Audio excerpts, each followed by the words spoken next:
Akkam jirtu guys baga deebitanii gara chaanaala keenyaatti dhuftanii isiniin jedha. Har'a airdroppii listii ta'uudhaaf dhiyaatee jiru akkasumas immoo airdroppii guddaa fi baay'ee gatii guddaa qabaata jedhamee kan yaadamaa jiru airdroppii tokko wal isin barsiisuu barbaada. Airdroppiin kun maqaan isaa Onus jedhama. Onus taap jedhama. Exchange mataa isaa kan qabudha. Exchange guddaa kan ta'e exchange mataa isaa kan qabudha jechuudha. Airdroppiin kun miiningi isaa November 24 kan dhaabbatu November 24 kan dhaabbatu jechuudha. Miiningiin isaa November 26 immoo snapshot ni ta'a jechuudha. Akkasumas immoo November 29 immoo list kan ta'udha jechuudha. Airdroppii kan irraa akkamittiin akka hojjetan guyyaa har'aa kan isinitti agarsiisu ta'a jechuudha. Amma kanaaf jalqaba maal goona gara Telegram application keenyaan ni dhufna jechuudha. Telegram application keessan erga dhuftanii booddee chaanala Kiyyaa Tech kan jedhu search gochuudhaan join ni gootu jechuudha. Chaanalli keenya kun isa kanadha.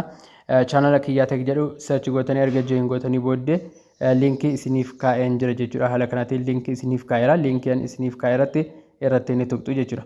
Sana booddee erga irratti tuqxanii booddee start kan jedhutu jira. Bakka start jedhu tuquudhaan fuulduratti ni seentu jechuudha.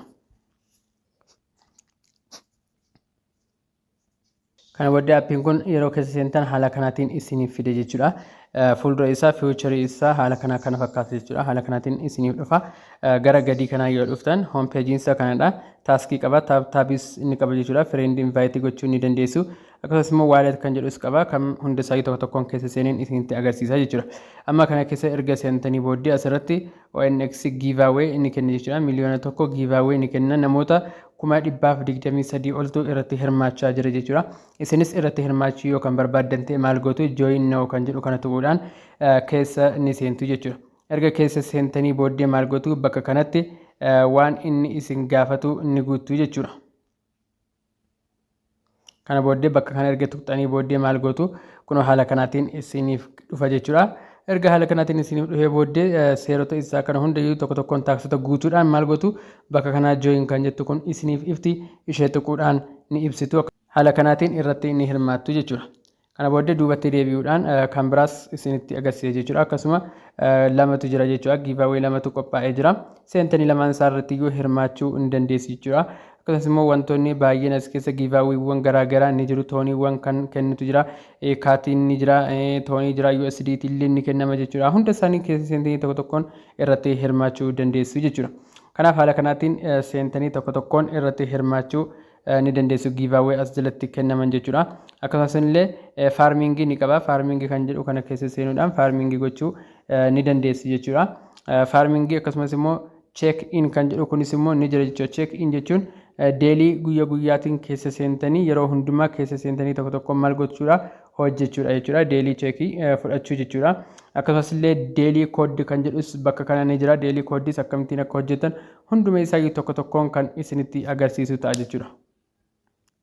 Deelii cheekii haala kanaatiin erga isiniif dhufee booddee toon waaleetii konneekti erga gootanii booddee deelii cheekii keessan fudhachuu ni dandeessu jechuudha. Guyyaatiin seentanii fudhachuu ni dandeessu.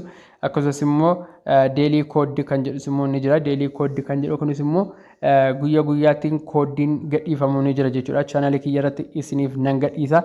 Koodiiwwan kana guyyaatiin erga guuttanii booddee koinii 500 isiniif kenna. Bakka kana tuquudhaan kileem ni godhattu jechuudha. Akkasumas illee bakka kana erga dhuftanii booddee bakka kana maaltu jira taaks kan jedhutu jira. Taaksiiwwan garaagaraatu jira jechuudha. Stoorii sheer gochuudhaan akkasumas illee riiktii gochuudhaan Telegram chaanalii isaanii irratti Tiwiitarii isaanii irrattis seentanii ilaaluudhaan riiktii gochuudhaan isiniif laata jechuudha. Konneekti gootanii waan baay'eetu jira jechuudha. Taaksiin hedduutu jira. Keessa seentanii tokkoon hojjechuu ni dandeessu jechuudha. Tokkoon haala kanaatiin hojjettanii hunduma isaa irraa maal gootu taaksii hunda isaa hojjettanii xumuruu qabdu jechuudha. Inni itti aanu bakka kanaatti taap kan jedhus jira. Bakka taap jedhu kan erga dhuftanii booddee ishii kana gidduudhaan taap gochuudha jechuudha. Ishii kana gidduudhaan irratti tuttuqxanii maal gootu taap gochuudhaan gara gadiitiin immoo kileem kan jedhu jira. Haga taap gootan kileem godhachaa deemtu. Kileem hin godhanne taanaan ofumaa taap gootanii of jalaa balleessitanii jechuudha. Itti aansuudhaan maaltu jira bakka kana friends kan jedhutu jira. Bakka friends jedhu kana tuquudhaan dhuftanii namoota affeeruu ni dandeessu jechuudha. Bakka kana dhuftanii linkiin keessan invite friend kan jedhu jira. Bakka kana tuquudhaan linkii keessan koppii godhatanii namootaaf share gootanii maal gootu irraa argachuu ni dandeessu jechuudha. Amma itti aanee maaltu jira xumura irra wallet kan jedhutu bakka kana jira. Bakka wallet jedhu kana keessa seentaniin wallet connect gootu jechuudha. open onus account kan jedhu jira. Bakka kana tuquudhaan appilikeeshinii isaanii buufattanii akkaawuntii isaanii banattu. Erga akkaawuntii isaa banattanii booddee bakka kanaatti immoo maal gootu connect to onus account kan jedhu jira. Connect ni gootu jechuudha. Erga connect gootanii booddee maal gootu bakka kana ni dhuftu jechuudha. Check eligibility kan jedhu jira. Check eligibility kan jedhu kana tuquudhaan check ni godhatu jechuudha. Eligible isin godhu jechuudha. Kun kan eligible isin godhu yoomudha erga akkaawuntii isaanii connect gootanii booddee jechuudha. Erga appilikeeshinii isaanii buufattanii create account gootanii booddee connect erga gootanii booddee check kan jedhu dhuftanii bakka kana ni tuqxu. You are eligible isin jedha jechuudha. Yeroo sana eligible isin taasisa jechuudha. Akkamittiin appilikeeshinii sana buufattanii akkamittiin akka akkaawuntii banattan baay'ee salphaadha jechuudha. Seentanii iimeelii keessanii banachuu ni dandeessu. Yoo kan ulfaatu ta'e immoo yookiinis immoo waan isiniif galuu didu yoo ta'e immoo koomentii jalatti naaf barreessaa. Viidiyoo isaa isiniif nan hojjedha akkamittiin akka akkaawuntii sana banattanii fi akkamittiin immoo deebitanii bakka kana connect walitti gochuudhaan eligible akkamittiin akka ta'uu dandeessan kan isinitti agarsiisu ta'a jechuudha. Airdropping kun airdroppii baay'ee tokko amanamaa akkasumas immoo baay'ee tokko guddaa ta'edha jechuudha. Airdroppii baay'ee guddaa ta'edha. Akkuma argitanillee airdropping kun airdroppii verify ta'eeroodhallee jechuudha. Kun akkuma asirraa argaa jirtan verify illee ta'ee jira jechuudha. Kanaaf amma guyyaa 34tu hafe jechuudha.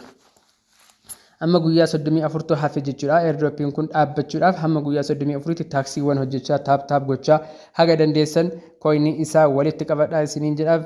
Viidiyoon kun akka isinitti toleerus immoo abdii nan qaba. Viidiyoo kan biraatiin hamma walitti deebinutti nagaan naaf tura. Goodbye.